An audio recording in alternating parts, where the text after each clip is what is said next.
Voodoo Island by Michael Duckworth. Chapter 1. Island in the Sun. James Conway put away his business papers and sat back in his seat. He looked out of the aeroplane window down at the warm blue sea below. Far away, in the bright sun, there were the long white beaches of the island of Haiti. Behind them, he could just see the small wooden houses and the deep green leaves of the coconut trees, which were moving lazily in the soft afternoon wind. "It looks beautiful, doesn't it?" Conway looked at the woman sitting next to him. "Very nice," he answered. "Is this your first visit to Haiti?" the woman asked. "Yes, but I'm not here as a visitor," said Conway. "I have a building company. It's called Conway Construction. My company has offices all over the world, America, Europe, Africa. We're very big in Australia, too. Everyone in Australia has heard the name Conway. I'm coming to get an office here, buy some land, build a few hotels, you know. The land is very cheap here. You can buy a piece of land to build a small town on for a few $1,000s. Sorry, I don't know your name. I'm Mr. Conway, James Conway. Just call me Conway." "I'm Karen Jackson." "Nice to meet you, Karen. What do you do?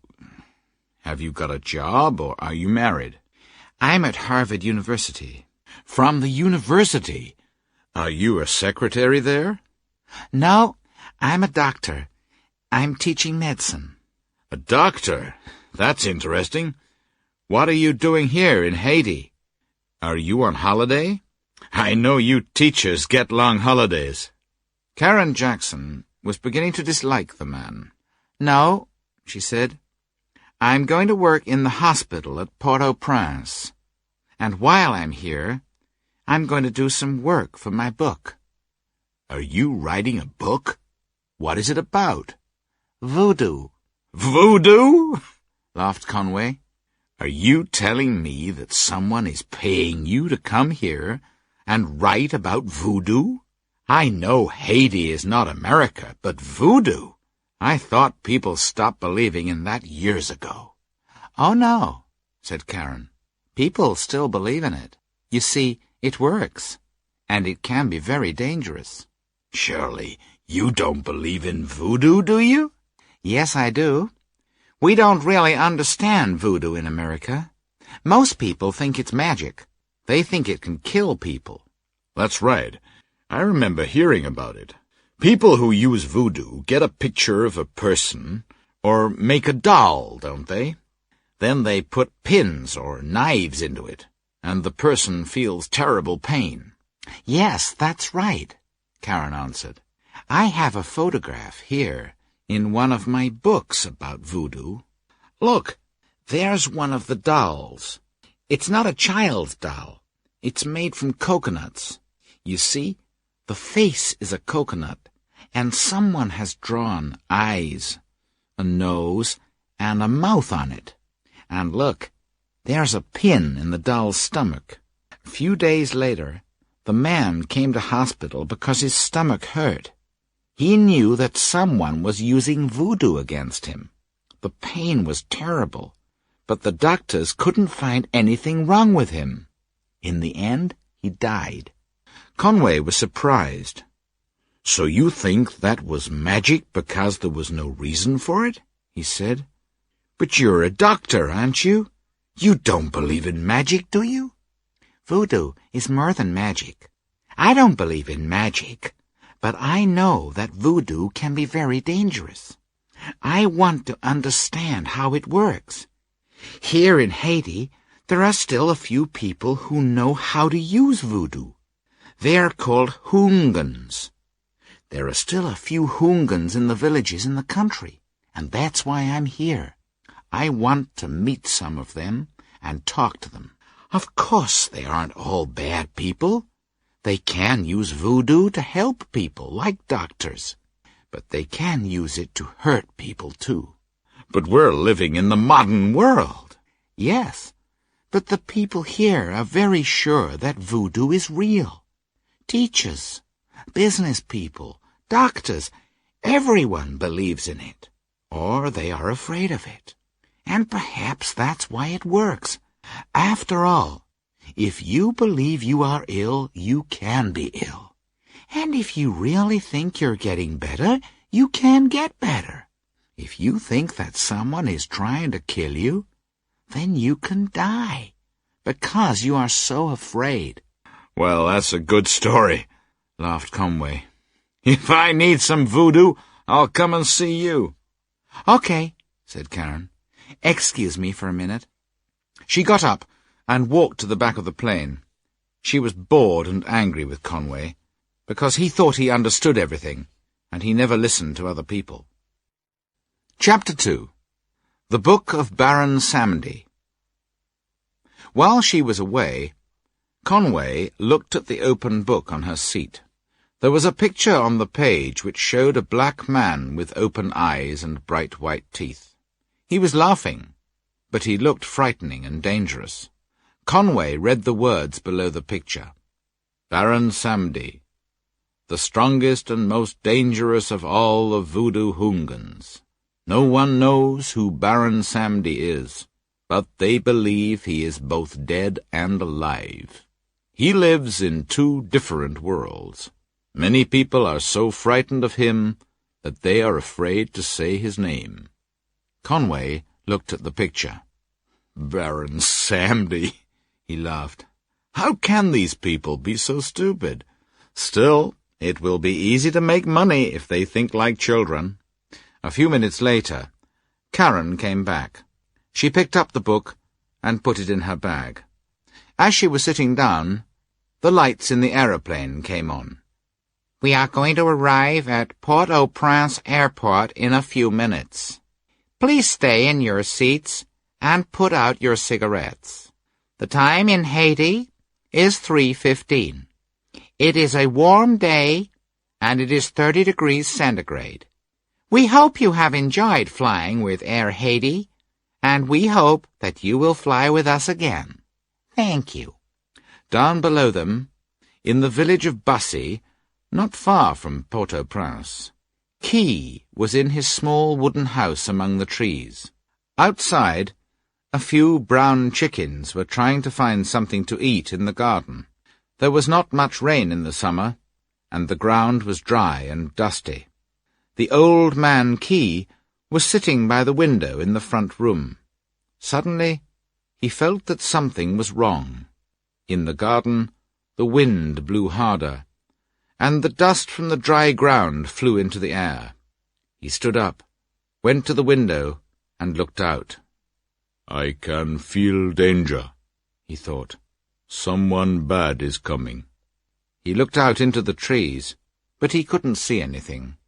Then he looked up at the sky, and saw the plane just before it went behind a cloud on its way to Port-au-Prince Airport. Chapter 3. The Building Business. After 9 months in Haiti, Conway was a happy man. His business was going well, and he was making a lot of money.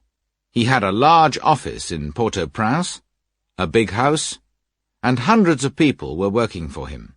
He had some land near Port-au-Prince, and he was building a new town.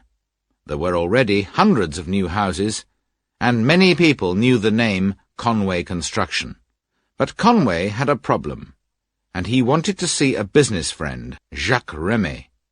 The telephone on his desk rang. He picked it up. Yes? Mr. Remy is here to see you, Mr. Conway, said his secretary. Send him in immediately. A few moments later, Jacques Remy came into the room. Jacques, it's nice to see you. Thank you for coming. Sit down. Thanks, said Jacques. You said on the phone that you had a problem. Yes, said Conway. You helped me buy the land for the new town when I first came to Haiti. Some of the houses are ready, and people are living in them. But now I need more land. You can buy land anywhere, said Jacques. I know, but I want a piece of land near my houses. People will need shops, and perhaps I can build a hotel, too, and some more houses. What piece of land do you want? Asked Jack. Well, that's the problem. Conway took out a pencil and a piece of paper, and began to draw a map. Most of the houses are here, he said. Now, I can't build on the south or the east side of the houses because of the sea. On the north side, the land is no good. There is too much water in it. So I can only build on the west side. I can only build on this hill. Good, said Jack. Buy the hill, and then you can build more houses on the other side, too.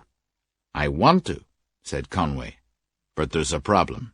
He went over to the desk and picked up a photograph. It was a photograph of a graveyard. He gave the photograph of the graveyard to Jacques. You see, it won't be easy. I want to build on the graveyard. Jacques looked at the photograph carefully. It's very old, he said, and that's good. If only a few people go there, perhaps you can buy it. But if it is new, and a lot of people go there, they will be angry, and it will be difficult to buy it. Go and look at the stones. Find out how old the place is. I'll talk to some friends.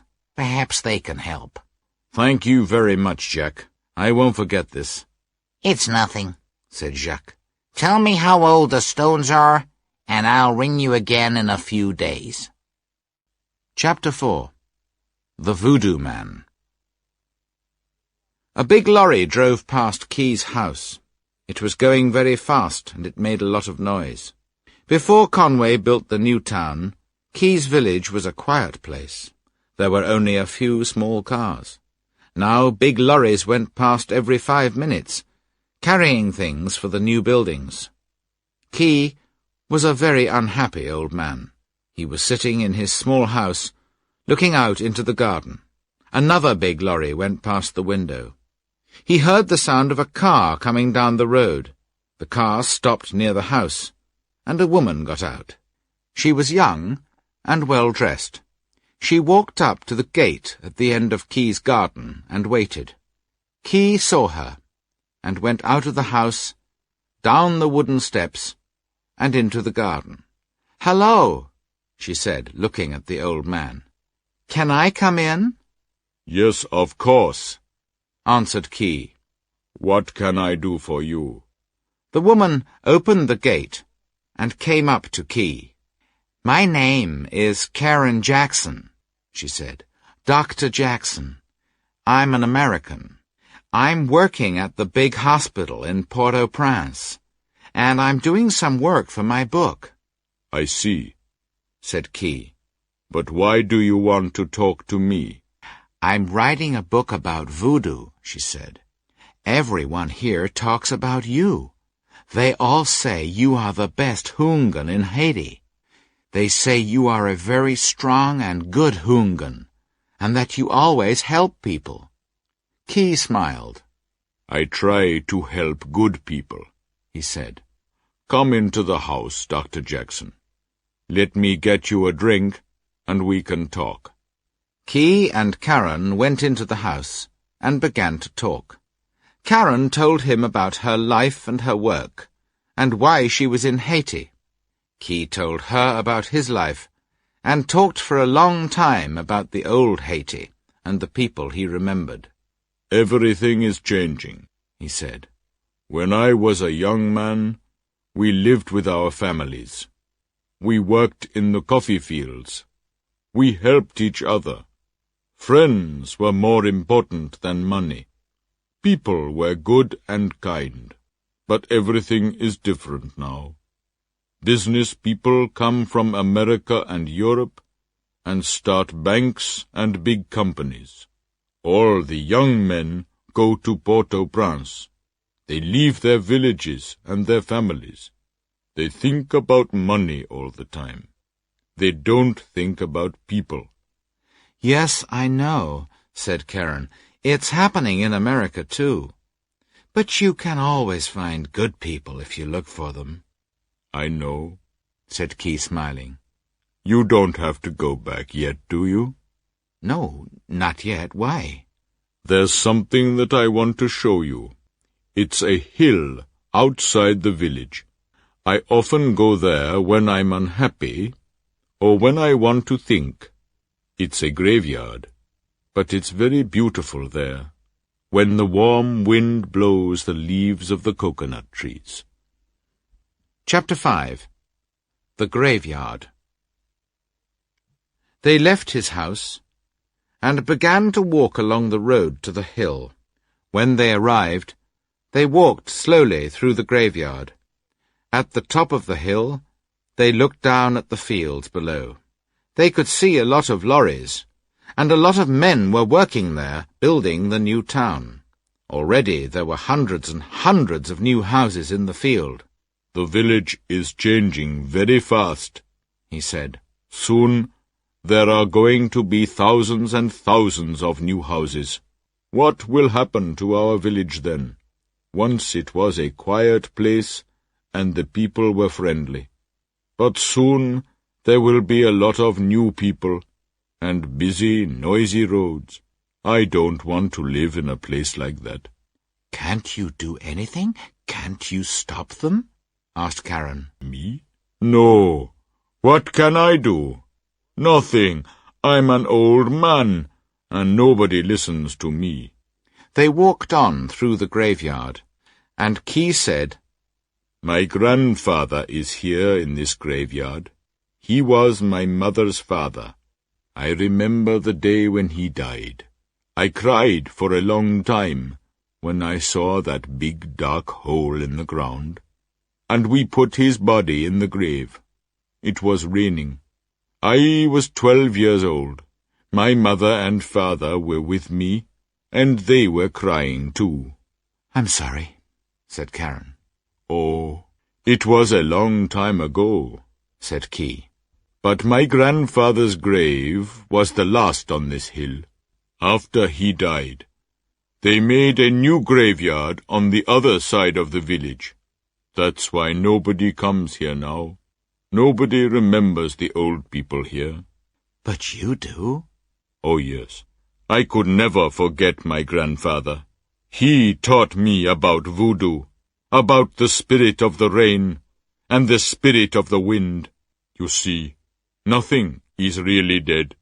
There's a spirit in everything, in every tree, in the sun, in the sea. If you understand voodoo, you can talk to these spirits. And there's a spirit under this cold grey stone.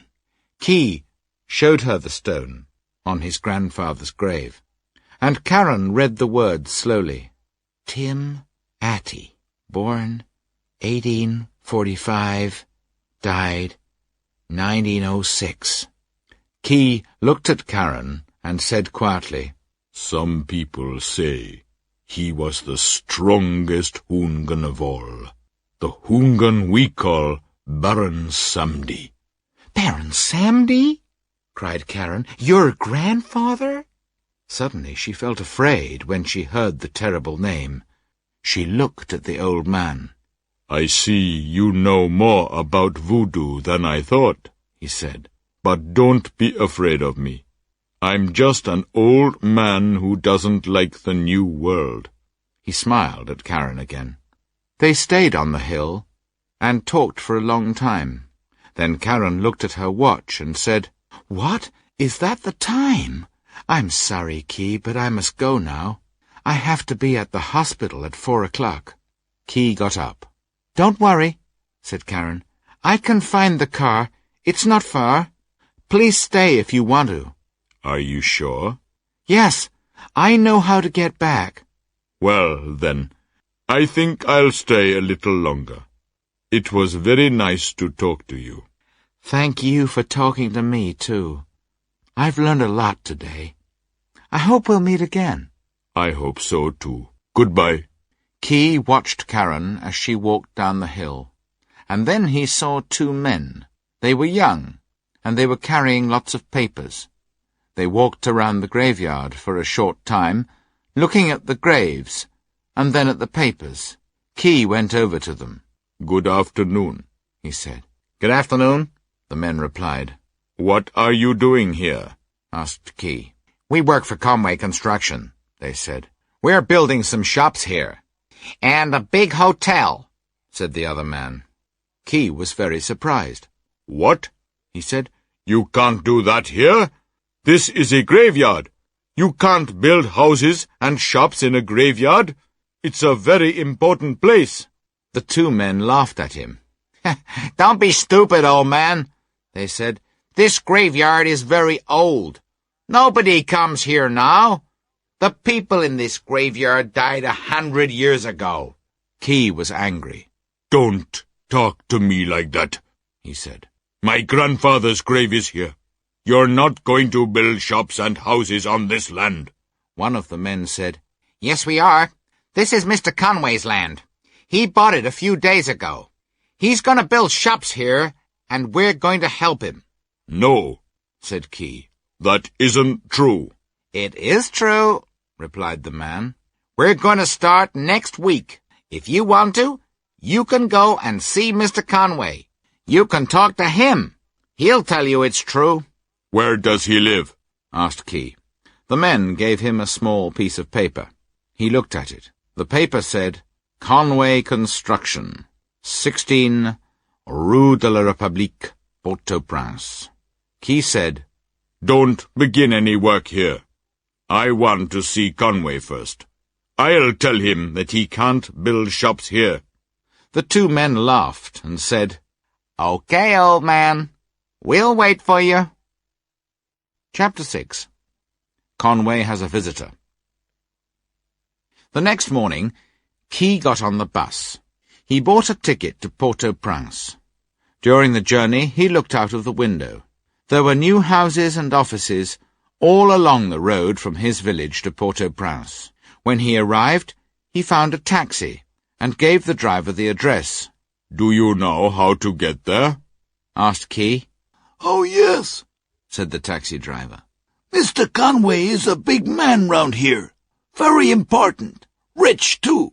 And they say he has a lot of friends." "I know," said Key.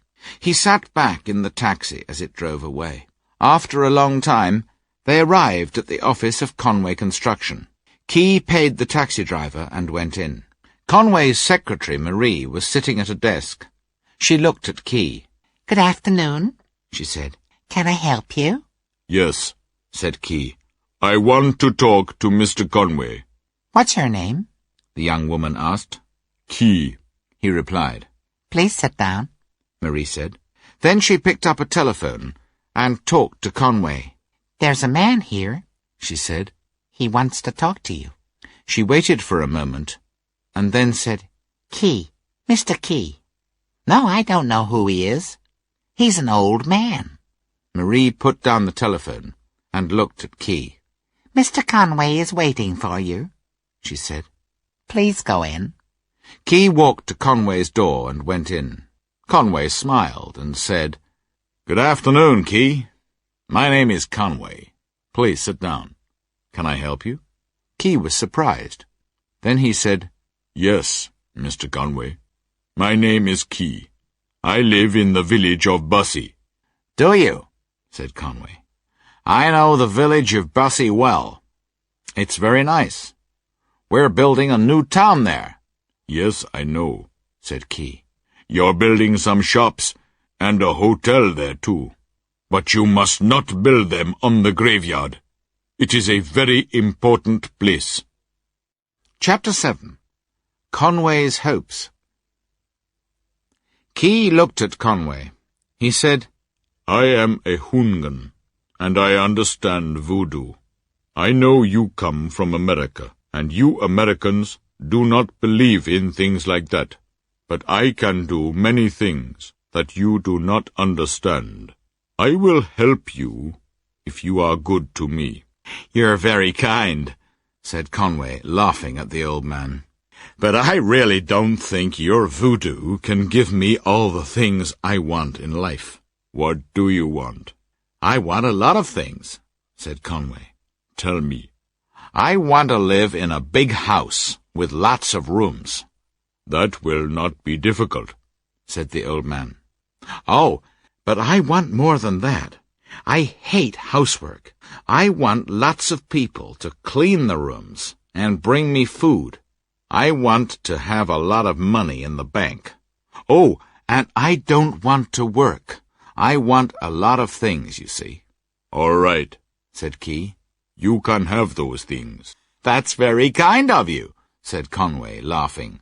Now I've got work to do. But Key sat quietly on his chair and smiled. I can see that you do not believe me, he said.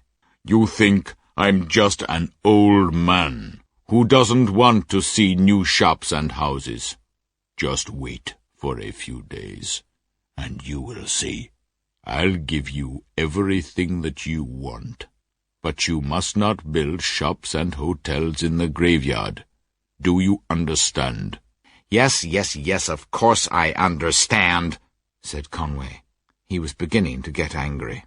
I won't build shops and hotels there, and you will give me everything I want. Thank you very much for your help. Now, please, get out. I'm a busy man. Goodbye, said Key. Thank you for talking to me. But don't forget, Mr. Conway, you must not do these things. If you do, you'll be sorry. Yes, I understand. Now go, said Conway.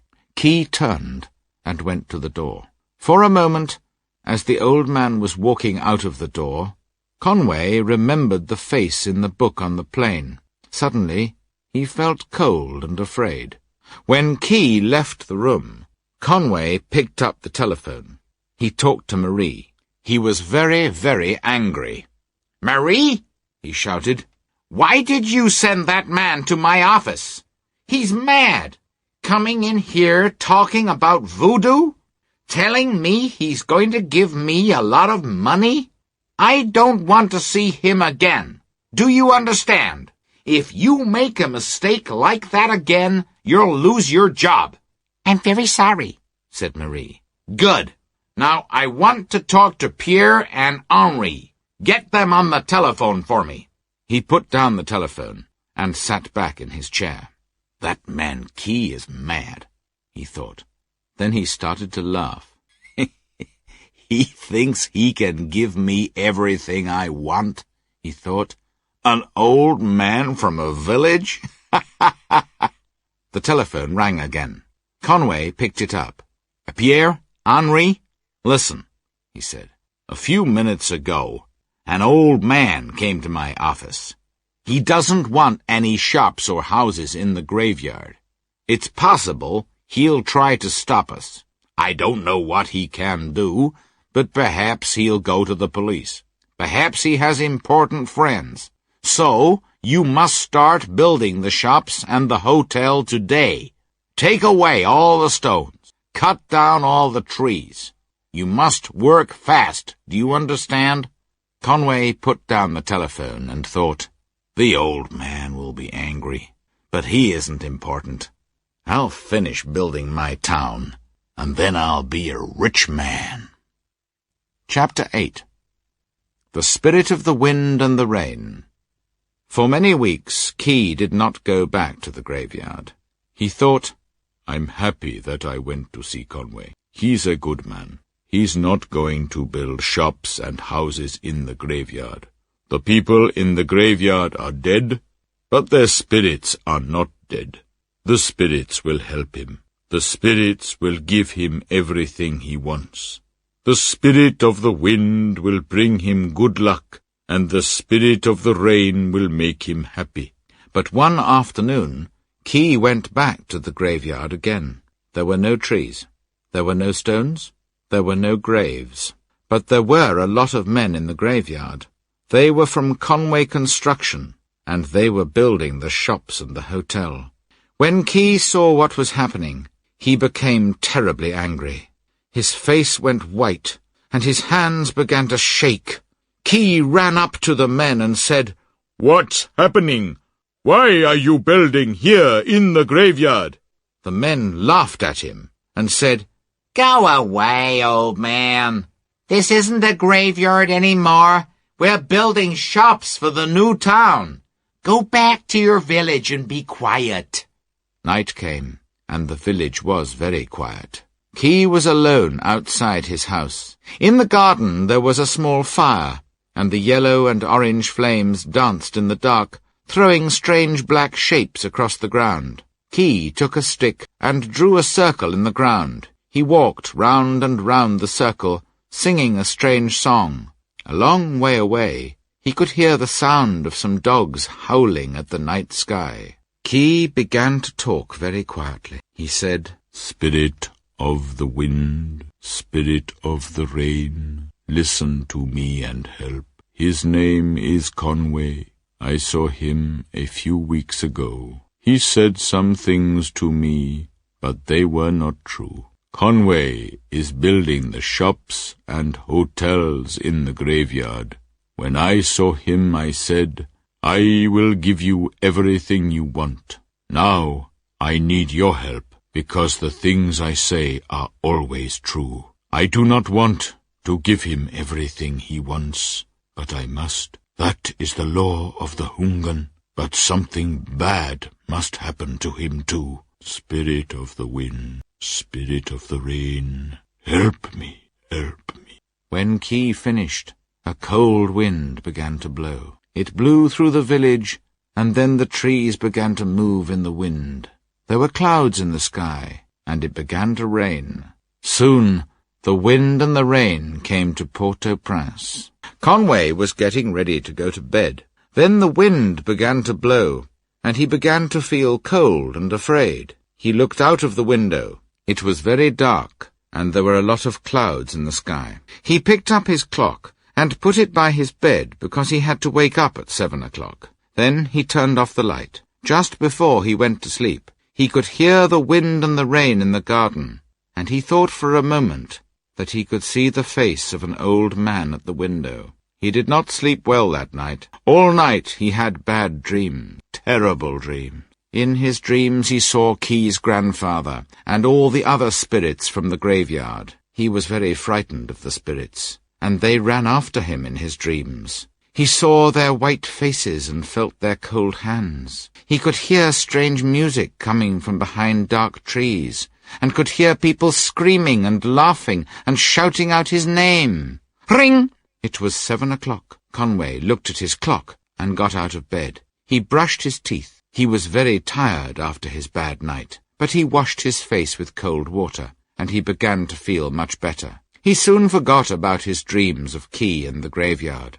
He got dressed, and then had some breakfast and opened his letters. At 8 o'clock he got in his car and went to the office. Marie was not there, so he opened the doors and made a cup of coffee. He went into his office and sat down. He was sitting behind the big desk in his office when the telephone rang. Ring! Conway woke up. He was in bed. He looked around the room. What's happening? He thought. Where am I? He picked up his clock. It was 7 o'clock. Conway thought, that was a dream again. In my dream, I got up and went to the office. But it was only a dream, and I'm still at home. How strange. I thought I was at the office. Conway got dressed and went to the office. When he went in, Marie was sitting at her desk. "Good morning, Marie," he said. Good morning, Mr. Conway, she said. How are you?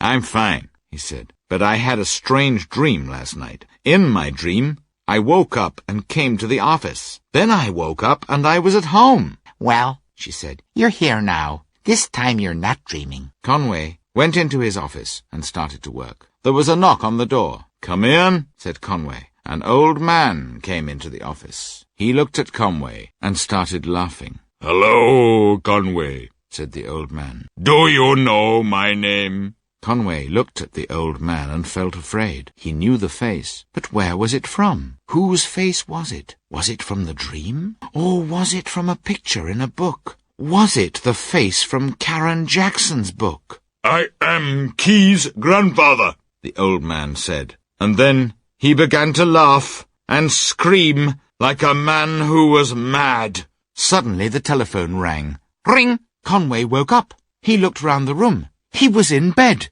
He looked at his clock. It was 7 o'clock in the morning. He thought, I was dreaming again. But what's happening now? Am I sleeping, or am I awake? He was very frightened now. He got up and went to the bathroom to wash his face. He looked into the mirror and screamed. In front of him, in the mirror, there was the head of a dead man. There were no eyes and no nose, just deep black holes.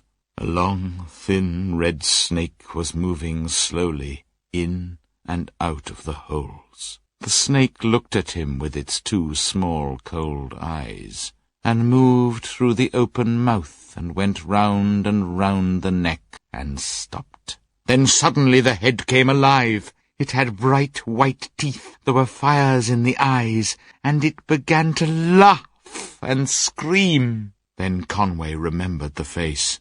In front of him was the face of Key's grandfather, the face of the terrible Voodoo Hungan, Baron Samdi, laughing at him. Ring! Conway woke up again. He was in bed. He looked at the clock. It was 7 o'clock. He started screaming. Chapter 9. Voodoo Law. A few weeks later, Key was in the garden outside his house. The village was quiet, and there were no lorries or cars. It was early evening, and Key was giving the chickens some food as the sun went down. He heard a car coming along the road. He stopped and looked up. Karen Jackson stopped the car outside the gate and got out. Key went over to meet her. Karen, he said. come in. It's very nice to see you again. Thank you, she said. They went into the house, and Key gave her a drink. They sat down and talked for a short time. Is something wrong? Asked Key. You look worried, unhappy. Yes, I am, said Karen. That's why I'm here. I want to ask you something. Yes? What is it? Well, there's someone in the hospital who is very sick. We don't know what to do. Can you come to the hospital and help us? Key laughed. American doctors don't usually ask old men for help. Karen said, I know, but you're not an ordinary old man. You're different. All right, I'll come, but I don't know if I can help. You're very kind. When can you come? Asked Karen. Now, if you want. I'm not doing anything important. Thank you, said Karen. You're very kind. I've got a car. I can take you there. Karen and Key drove out of the small village, down the road, and soon came to the houses of the new town. They passed the hill, but she did not turn to look at the graveyard. There were a lot of lorries at the side of the road. Karen looked at the names on the side of the lorries. Conway Construction. They're building a lot more houses here too, aren't they? Said Karen. They were, said Key. They did not talk any more on the way to the hospital. When they arrived, Karen drove into the doctor's car park and stopped the car. She got out and came round to open Key's door. Then they walked up to the front door of the large hospital. The glass doors opened and they went in. As they walked through the hospital, Key noticed the strange smell, the clean white walls, and the big glass doors. When they came to the desk, the nurse said, "Hello," to Karen. She went round the desk to look in a book. "Room 473, she said, looking at Key. "It's this way." They walked to the lift and went up to the 4th floor. The doors opened, and Karen took Key to the room. There was a small window in the door of the room. Karen stopped. "Look," she said. Key looked through the small window into the room. There were no tables or chairs in the room, and there were no other windows. Next to the wall, there was a bed. Key looked at the man in the bed. It was Conway. He was wearing a big white coat, and he was screaming. While Key was looking at the man, Karen explained, "His name is Conway, James Conway. It's strange. When I came to Haiti, we were on the same plane. He sat next to me. He wanted to start a business and make money. I didn't like him very much, I can tell you. But he wasn't mad. Look at him now. He's mad, and we don't know why. He doesn't talk to anyone. and he starts screaming when he hears a telephone or a bell ringing. He's afraid of sleeping, too, and we can't do anything for him. Some of the nurses are saying he's like that because of voodoo. Perhaps the nurses are right, said Key. Then he thought for a moment and began to smile. Can you help him? Asked Karen. I'm sorry, said Key.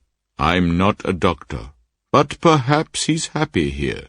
He has a big place to live in, with lots of rooms. People come and clean the rooms and bring him food. He doesn't have to work, and he's got a lot of money in the bank. Perhaps he has everything he wants. Karen looked at the old man, and for a moment she saw something cold and frightening in his smiling eyes.